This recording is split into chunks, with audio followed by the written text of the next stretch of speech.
She walked into the cafeteria and made her way to the first table on her left. She plopped down into her normal seat and slid a blue salamander lunchbox right in front of the pink sign that read, "Peanut-free table." She squinted across the cafeteria through her thick-rimmed glasses and watched as other students with hot lunches passed her by. She stared back into the contents of her lunchbox and wondered why nobody would sit with her. Looking across the table, she realized the only other boy there had no interest in talking to her, so she went back to inspecting her lunch. When the bell rang, she stood up and ran to the door to be let out for recess. She met up with some friends at the usual spot near the big brick gym wall. She burned off all her energy playing wall ball with the boys, sprinting fast to the wall whenever she mishandled the ball so she wouldn't get tagged out. Out of breath from her last sprint, she bent over and laid a hand on the wall to rest for a second, allowing for her wavy blonde hair to fall in front of her face.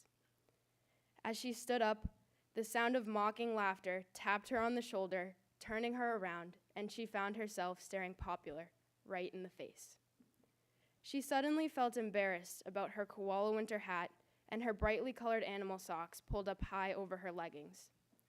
She hid her eyes behind her glasses, turned away, and pulled her hat off her head in shame. Middle school rolled around, and she walked into the cafeteria again.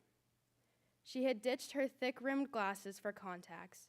Her once wavy hair was now pinned straight, and her animal socks had transformed into thin white peds inside her Vans. She sat down at the Popular table and pulled out a white market basket bag instead of her old blue salamander lunchbox. She looked around to find nobody else pulling out their lunch, so she tucked it back away in her bag and insisted she wasn't hungry.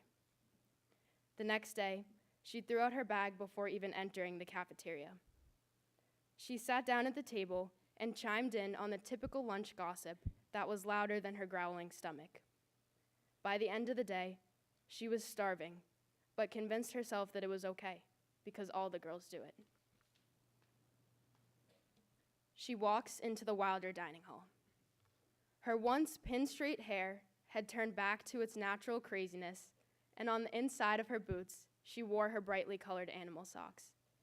She had confidence in her stride and a smile on her face. Approaching the hot lunch line, she grabs a plate full of sweet potato fries. She then proceeds to peek her head over the dessert shelf and reaches for a brownie to add to the mix, being careful to avoid the peanut butter cookies next to it. Weaving her way in and out of tables, she noticed a lonely freshman standing in the middle of the room. She watched as a freshman girl looked around, nervously clenching her plate and cup. As she approached her, the brown-haired girl avoided eye contact by looking directly at the ground and pushing her very own pair of thick-rimmed glasses further up onto her nose. "Hey, cool glasses," she said as she passed her by and watched as the girl smiled in response. "She'll be just fine," she thought to herself. Thank you.